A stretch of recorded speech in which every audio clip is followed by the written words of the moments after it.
जय सिया राम सभी प्रतिभागियों को। आज हमारी तीसरी लाइव क्लास है। भाग 3 को पढ़ेंगे। छंद का टॉपिक चल रहा है ना। आज तीसरी लाइव क्लास है अपनी, तो सब बच्चे जल्दी जल्दी इंस्टा फेसबुक पे और यूट्यूब पे जुड़ जाइए। जल्दी जल्दी प्लीज़ जल्दी जल्दी जुड़ जाइए सभी बच्चे। कल हमने कहाँ तक पढ़ लिया था बेटा? कल कहाँ तक पढ़ा था आपने, बता सकते हो क्या? कल हमने पढ़ा था छंद के अंग। छंद के अंग। आज हम छंद के अंग में हमने क्या क्या पढ़ लिया? छंद के अंग में पहले तो हमने पढ़ा था यति, और क्या पढ़ लिया? और हमने पढ़ लिया लय, और क्या पढ़ लिया हमने? और पढ़ लिया तुक। अब क्या पढ़ेंगे? अब पढ़ेंगे पाद या पद। अब बेटा सबसे पहले अपन बात करें पाद या पद किसे कहते हैं। प्रश्न ये है पाद क्या है, पद क्या है, ये प्रश्न आएगा। तो हम लोग जान लेते हैं पहले पाद या पद के बारे में। देखो, पाद का मतलब चरण होता है। माफी चाहूंगा, पाद का मतलब क्या होता है? चरण। अब सबसे पहले यहां से प्रश्न बनेंगे, उन प्रश्नों पे बात कर ले। क्या बनेंगे कि जो चरण है ना, इस चरणों की संख्या 2 है। कितनी है? 2। चरणों की संख्या कितनी है बेटा? 2। एक सम है और एक विषम है। सॉरी, माफी चाहूंगा। वो चरण कितने प्रकार के? 2 प्रकार के, एक सम और एक विषम। सम में दूसरा और चौथा आता है, विषम में पहला और तीसरा आता है। पहला और तीसरा। तो यहां प्रश्न बन गया चरण के बारे में कि पाद किसे कहते हैं। ये प्रश्न आएगा कि पाद किसे कहते हैं, तो आराम से कह सकते हैं कि छंद के चौथे चरण को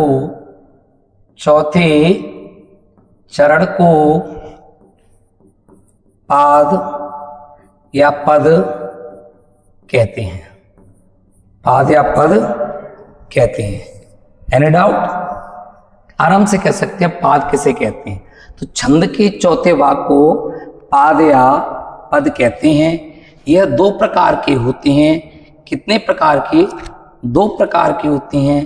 पहला सम होता है, दूसरा विषम होता है। विषम में पहला और तीसरा चरण होता है, और सम में दूसरा और चौथा चरण होता है। तो यहां से भी अपने 3 चीजें पढ़ी। क्या पढ़ी? कि पाद किसे कहते हैं। तो छंद के चौथे चरण को, कौन से चरण को? छंद के चौथे चरण को पाद या पद कहते हैं। चरण कितने प्रकार के? 2 प्रकार के होते हैं। कितने प्रकार के होते हैं बेटा? 2 प्रकार के होते हैं। पहला है सम, दूसरा है विषम। सम का मतलब समान, विषम का मतलब असमान। सम में कौन कौन से आएंगे? 2 और 4। विषम में कौन से आएंगे? 1 और 3। तो प्रश्न ये पूछा जाएगा आपसे कि छंद वो पाद किसे कहते हैं, तो आप कह देना छंद के चौथे चरण को पाद कहते हैं। दूसरा प्रश्न बनेगा कि चरण कितने प्रकार के होते हैं। तो चरण मेरे प्यारे बता देना कि चरण 2 प्रकार के हैं। पहला सम है और दूसरा विषम है। फिर आपसे यह पूछा जाएगा कि कुल चरणों की संख्या कितनी है। तो 4 है। मैं बता रहा हूं, 1 2 3 4। कितनी है? चरणों की संख्या कितनी है? 4 है। कितनी है? 4 है। यहां तक समझ में आया कि नहीं आया? अब मैंने आपको देखा जाए तो पहला, दूसरा, तीसरा और ये चौथा, 4 हेडिंग मैंने आपको अभी तक समझा दी। कितनी हेडिंग समझा दी? 4। अब आगे चले, इसके बाद आती है मात्रा। क्या आती है? मात्रा। अब आ गई मात्रा।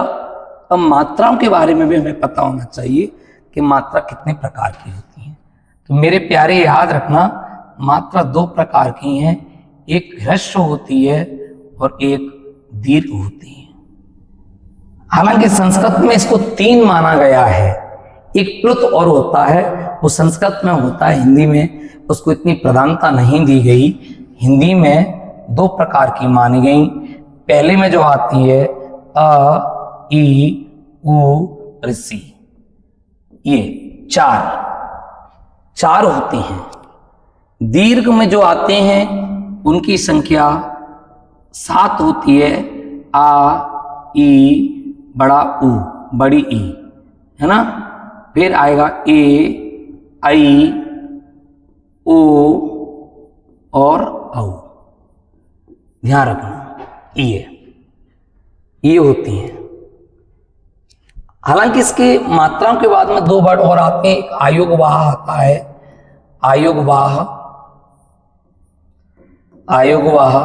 आयोगवाह में अनुस्वार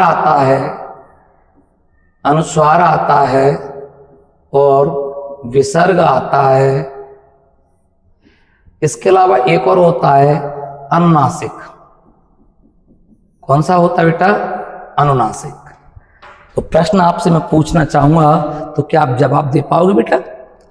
बताओ, मात्रा कितने प्रकार की? 2। नंबर 1 ह्रस्व।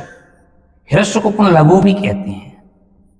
क्या कहते हैं? लघु भी कहते हैं। और दीर्घ को अपन गुरु कहते हैं। जिसमें एक मात्रा का समय लगता हो उसे ह्रस्व कहेंगे, और जिसमें 2 मात्रा का समय लगता हो उसे हम दीर्घ कहेंगे। मेरे प्यारे, एक चीज याद रखना, प्रश्न पूछा जाता है कि ह्रस्व को अपन किससे प्रदर्शित करते हैं, तो यहाँ आई से करते हैं, और दीर्घ को हम एस से करते हैं, जिसे अवग्रह चिन्ह बोलते हैं। क्या बोलते हैं? अवग्रह चिन्ह। तो आज मैंने आपको 2 चीजें पढ़ाई। पहली पढ़ाई चरण या पाद। चरण या पाद किसे कहते हैं, तो कह देना छंद के चौथे चरण को पद या पाद या चरण कहते हैं। चरण कितने प्रकार के होते हैं, तो जवाब देना चरण 2 प्रकार के होते हैं। पहला जो होता है वो सम होता है, दूसरा जो होता है वो विषम होता है। सम में 2 और 4 आता है, विषम में 1 और 3 आता है। कुल चरणों की संख्या कितनी होती है, तो 4 होती है। ये चरणों का प्रयोग किसके लिए किया जाता है, तो मात्राओं या वर्णों को गिनने के लिए इनका प्रयोग किया जाता है। मेरे प्यारे प्रतिभागियों, शायद मैं आशा करता हूं कि यहां तक आपको डाउट आया नहीं होगा। फिर नंबर 5 पे बताया मैंने कि मात्रा किसे कहते हैं, तो याद रखना, मात्रा उसे कहते हैं जो उच्चारण करते समय जितना समय लगेगा, बोलने में जितना समय लगेगा, उसे हम मात्रा कहेंगे। आपसे प्रश्न पूछ लिया है, किसी ने पूछ लिया कि मात्रा किसे कहते हैं, तो कह देना साफ स्पष्ट तौर पे, किसी या उच्चारण करते समय जो समय लगेगा उसे हम मात्रा कहेंगे। और मात्रा मुख्य रूप से 2 प्रकार की बताई, कुल 3 प्रकार की होती हैं। वो मैंने आपको बताया कि संस्कृत में उसकी प्रधानता अधिक होती है। ह्रस्व में अ, ई, उ, ऋषि आता है, तो इसे अपन आई से प्रदर्शित करते हैं। जबकि दीर्घ में एस आता है, जिसे हम अवग्रह चिन्ह से प्रदर्शित करते हैं। पूछ लिया जाता है, यहाँ एक प्रश्न पूछ लिया जाएगा कि ह्रस्व का मान कितना होता है, तो 1 होता है। जबकि दीर्घ का मान कितना होता है, दीर्घ का मान कितना होता है, तो 2 होता है। Any doubt? यहाँ अभी भी जस्ट समझाया है। जब प्लुत क्या होता है, प्लुत का मतलब नहीं पता कई लोगों को, प्लुत है क्या, प्लुत के बारे में नहीं पता।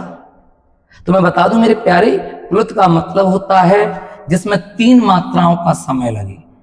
कितनी मात्राओं का? 3 मात्राओं का। जब हम किसी चीज का उच्चारण करें तो उस समय कितनी मात्राओं का समय लग जाए? 3 का। और 3 का जो समय लगेगा उसे प्लुत कहेंगे, जैसे ओम। तो इसको थोड़ा सा क्या लंबा खींचा जा रहा है, रोने की आवाज है, चिल्लाने की आवाज है, गाने की आवाज है, ये सब प्लुत के अंतर्गत आती है। मेरे प्यारे प्रतिभागियों, शायद मैं आशा करता हूं कि आपकी समझ में यहां तक अवश्य आया होगा, यहां तक आया होगा। इसके बाद में आगे बात करते हैं। फिर आता है आपका गढ़। क्या आता है? गढ़ आता है।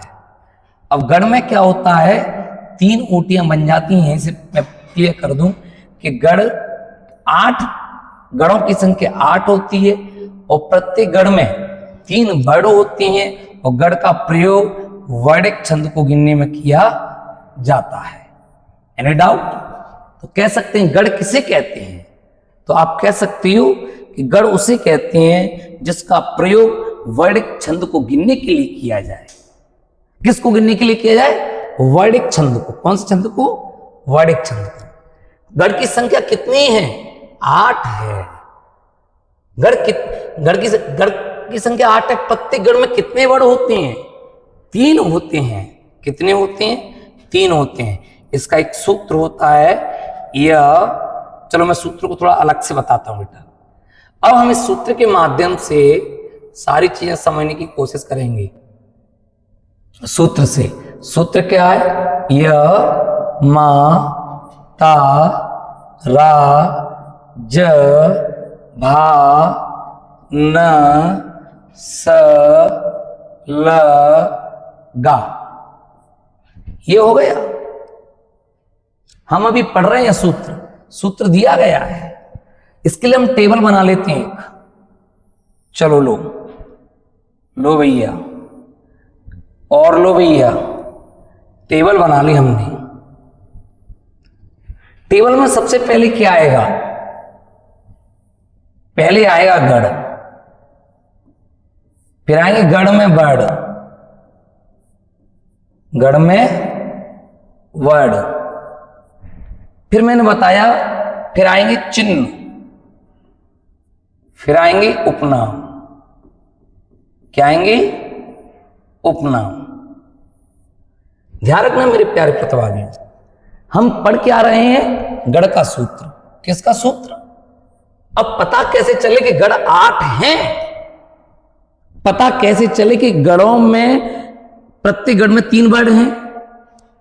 ये कैसे पता चले कि एस कहां लगाना है और आई कहां लगाना है? छोटे यानी मात्रा कौन सी कैसी है? और फिर नाम का भी कैसे पता चलेगा? आज मैं आपको बहुत सिंपल तरीके से समझाने की कोशिश कर रहा हूं बेटा। मेरी बात को याद रखना। मैं दावे के साथ कहता हूं मेरे प्यारे, अगर आप मेरे साथ जुड़े रहे ना तो हिंदी में कभी जीवन के लिए डाउट नहीं आने दूंगा। मैं आई प्रॉमिस, मैं आपसे वादा करता हूं, एक प्रश्न में भी डाउट नहीं आने दूंगा। हाँ, हालांकि मैं ये अपनी तारीफ के लिए नहीं बोल रहा। मैंने तो कल आपसे निवेदन भी किया कि जो चीज अगर मैं गलत कहीं पढ़ा भी जाऊं गलती से तो प्लीज मुझे बता देना कि यहां आपको गलती हो गई है सर, थोड़ा सा इसे इंप्रूव कर लीजिएगा, करेक्ट कर लीजिएगा। हम इंसान हैं, बार बार बोल रहे हैं, गलतियां हो सकती हैं। क्या कम टू द पॉइंट, अपने मुद्दे पर आते हैं। गढ़ कितने प्रकार के बताए? 8।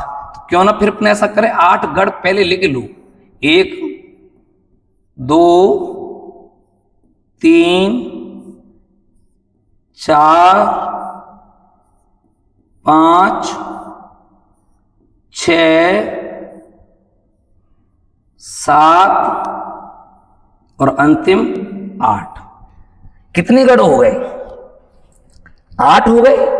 अब हमें क्या करना होगा? हमें सूत्र देखना पड़ेगा। सूत्र में क्या दिया? पहला वर्ड यह। तो बताइए क्या बन गया? यह गढ़। मात्रा को ना लेते हो, केवल वर्ड को लीजिए तो क्या बन गया? मगढ़। फिर क्या बन जाएगा? तगड़। फिर क्या बन जाएगा? रगड़। फिर क्या बन जाएगा? जगड़। फिर क्या बन जाएगा?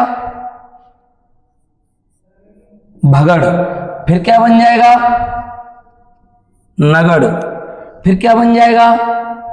तो बन जाएगा सगड़।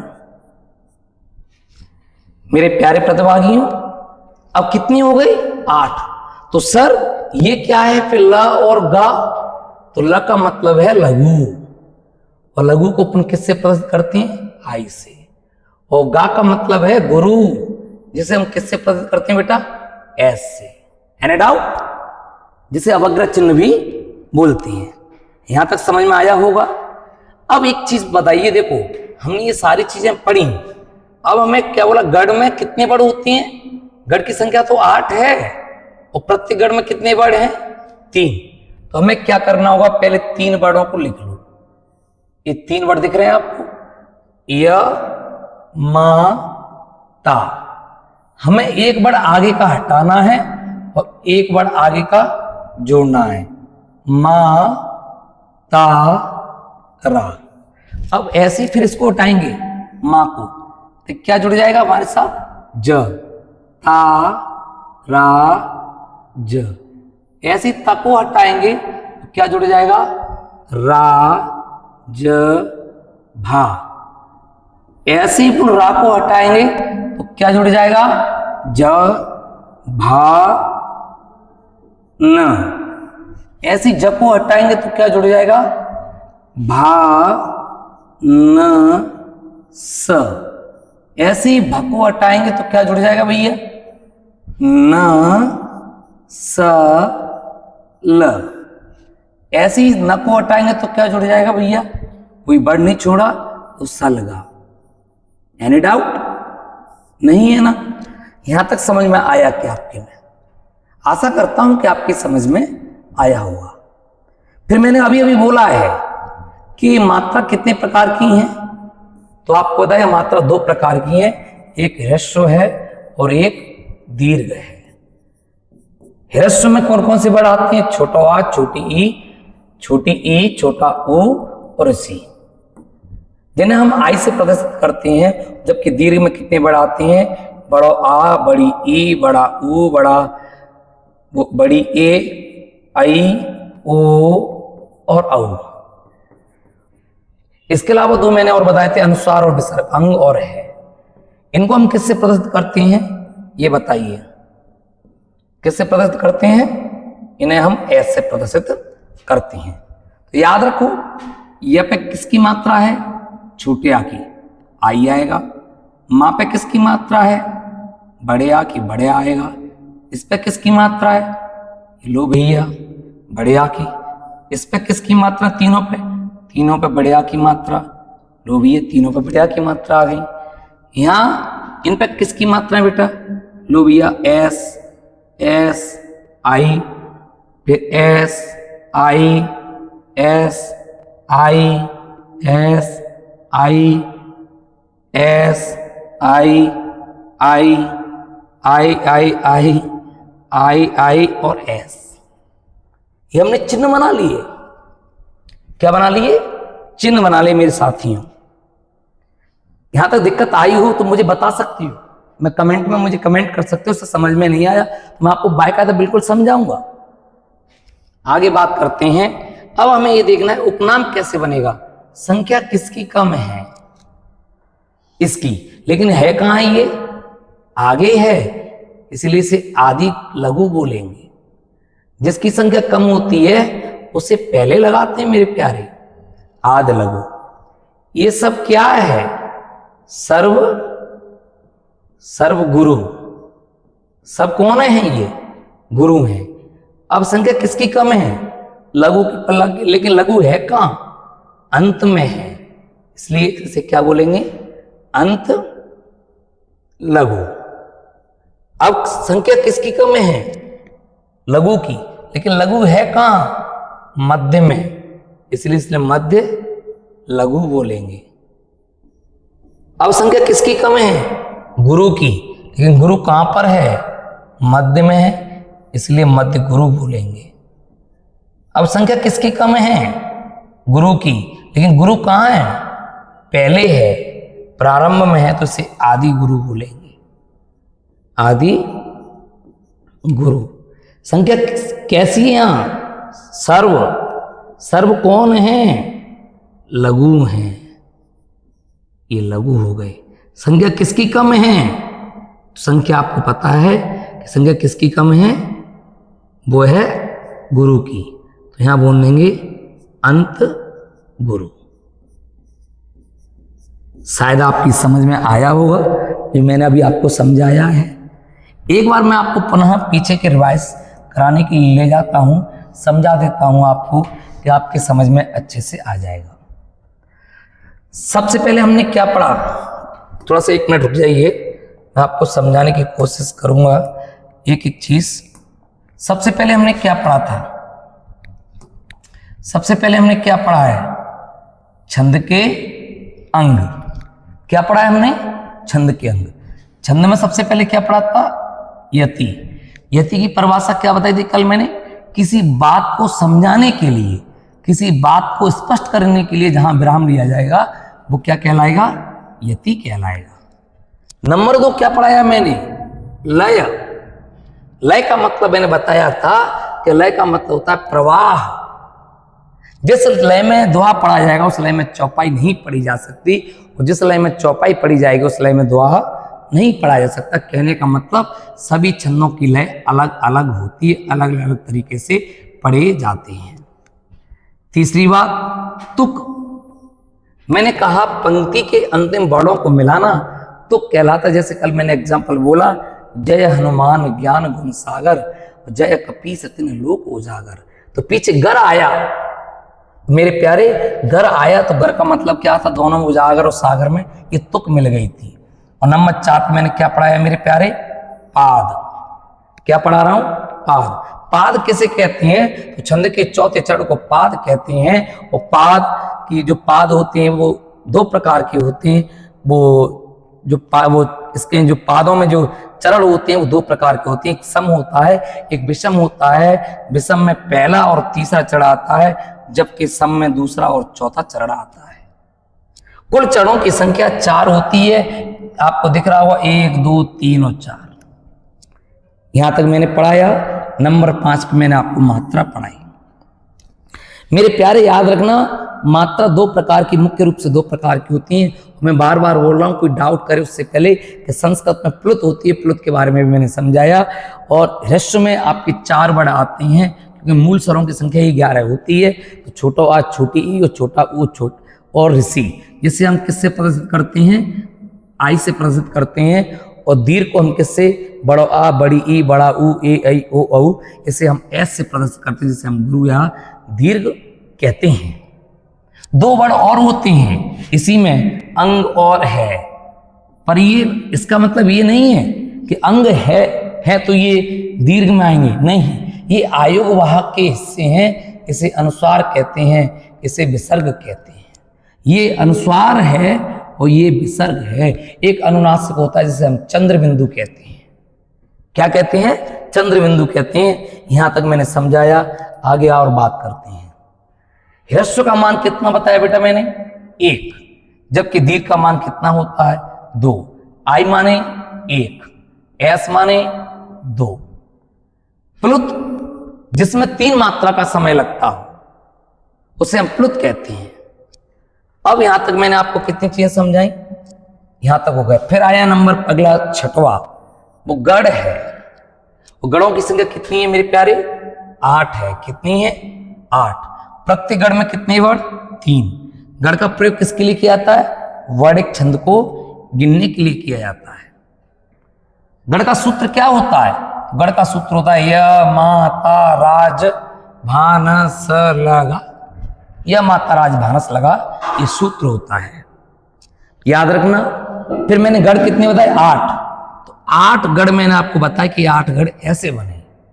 फिर मैंने बताया कि वर्ड कितने हैं, तो मैंने बताया कि प्रत्येक गढ़ में इतने वर्ड हैं।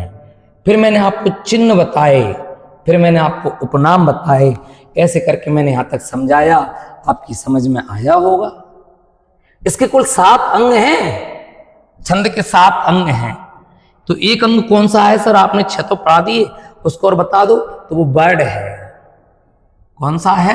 वर्ड है। वर्ड को भी बता देता हूं। चलो भैया, लो, चलो भैया आ जाते हैं। वर्ड है। वर्ड में क्या होगा? यही सेम ह्रस्व होगा और दीर्घ होगा। वर्णमाला नहीं पढ़ा रहा मैं आपको गणना के लिए पढ़ा रहा हूं। तो इसमें भी क्या आएंगे, वो 4 वर्ड ही आएंगे और इसमें वो 7 ही आएंगे। 2 शब्दों को और जोड़ देंगे, अंग और है को। आशा करता हूं कि आपको मेरी वीडियो पसंद आ रही होंगी, अच्छी लग रही होंगी। और मैं आपसे एक ही निवेदन करूं बेटा, वीडियो को अधिक से अधिक शेयर करो, लाइक करो, कमेंट करो। अच्छी लगे तो, बुरी लगे तो बुरे कमेंट कर दो, हमें कोई टेंशन नहीं है। अगर हमने गलत पढ़ाया तो उसमें कमेंट करना जरूरी है। बुरा पढ़ा रहे हैं तो बुरा कमेंट करने में कोई दिक्कत नहीं है। बुरे का मतलब ये नहीं कि गाली दें, अरे भाई नहीं है तो भाई नहीं अच्छा लग रहा मत पढ़ो। लेकिन मैं आपसे विश्वास दिलाता हूं कि अगर आप मेरी क्लास को पूरी को ले लोगे, आउट ऑफ आउट मार्क्स दिला दूंगा मैं। और मैं सपने नहीं देखा था झूठे, मैं आपको प्रत्यक्ष बता रहा हूं। हम बड़ा माना कि बड़े बड़े हम टीचर नहीं है, हम किसी संस्था का नाम तो नहीं बोलूंगा, उनमें नहीं पढ़ा रहे, लेकिन पढ़ाने वाले भी तो उनमें इंसान ही हमारे जैसे। तो हम कभी ये नहीं कहेंगे, बस आप हमें अच्छा मौका दीजिए, आप हमारा साथ दीजिए। हम आपसे प्रॉमिस करते हैं 10वीं और 12वीं के नंबर, ये मान लो कि कुछ भी हो, नो टेंशन, 10वीं 12वीं TGT PGT LTD GRF net सब चीजों की निःशुल्क क्लास, फ्री में क्लास देंगे। कोई पैसा नहीं होगा। आपको यूट्यूब से देख सकते हो, टेलीग्राम से देख सकते हो, व्हाट्सएप पे देख सकते हो, फेसबुक पे देख सकते हो, सब जगह वीडियो डाली जा रही है। इससे ज्यादा क्या होगा। देखो हमें राजनीति आती नहीं, घर घर हम किसी के जाते ही नहीं, ना मुझे घर घर जाने का शौक है, ना ही मुझे फोन करने का शौक है कि अपने बच्चे को पहुंचाओ, ये आओ। हमारे अंदर अगर क्वालिटी होगी तो बच्चा अपने आप आएगा। हम आपके लिए निःशुल्क क्लास दे रहे हैं, बस साथ दीजिए। तो आज के लिए इतना ही काफी है। आप लोगों से विदा लेता हूं इन्हीं शब्दों के साथ। कोई त्रुटि हुई हो क्षमा चाहता हूं। जय सिया राम, जय भारत, जय हिंद।